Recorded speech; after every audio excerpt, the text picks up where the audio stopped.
Mga guys, good morning. Ngayon dito ako sa Malbar, Batangas. So mamaya pupunta ako ng Tanawan at doon ako magtatato. So home service to guys. 2 days ako dito mag-stay sa Batangas. At first time ko lang itong ginawa. May nagtiwala na naman sa atin kahit sobrang layo. Yan. So kain muna tayo.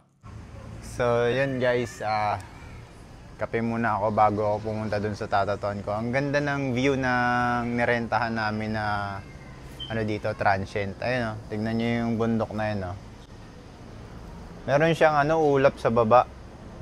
Tapos yung dulo lang yung nakikita. Tapos dito naman may bundok din.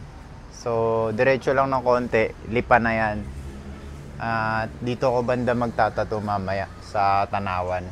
So ang ganda ng view dito.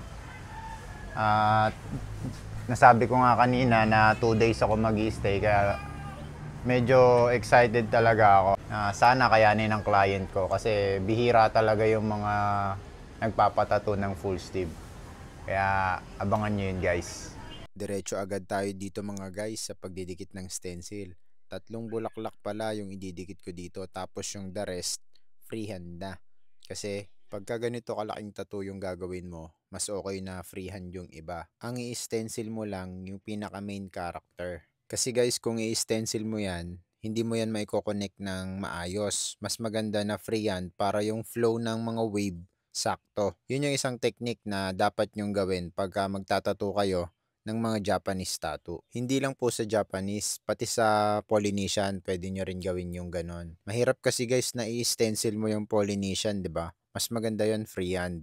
Marami ng technique na lumalabas sa Facebook ngayon kung paano ba gawin yung Polynesian. Usually, inuuna nila yung mga base tapos sa huli na sila nagdidetalye. So, ito na pala yung gagawin natin guys. Nadikit ko na yung 3 flower na yan. Kasi ganyan din yung placement ng tattoo ng kliyente ko sa kabilang braso. Hindi ko na pala nakuna ng video yung buong proseso ng tattoo na to. Gawa ng sobrang focus ko talaga sa tattoo na to. 2 days ko lang kasi to guys tatapusin. Kaya importante talaga sa akin yung oras. Kaya hindi na ako nakapag-video ng maayos. Kaya pasensya na kayo. At dito makikita nyo yung mga ginawa kong freehand. Ayan yung mga wave na yan guys. Tapos yung additional na maliit na bulaklak. Freehand din yan. Tapos sa paggawa pala ng wave guys, hindi pa pwede yung banat ka lang ng banat. Kasi ang importante makuha mo yung dark to light sa wave. Hindi kasi yun pwede na dire-diretso lang yung shading. Pero halos lahat naman ng tattoo, ganun talaga. Dapat dahan-dahan lang at hindi pinipwersa na parang minamadali. Pero guys, karamihan kasi ng kliyente natin ngayon,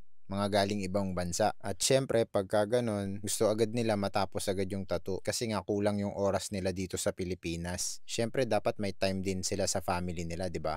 Kasi yun talaga yung reason bakit sila umuwi.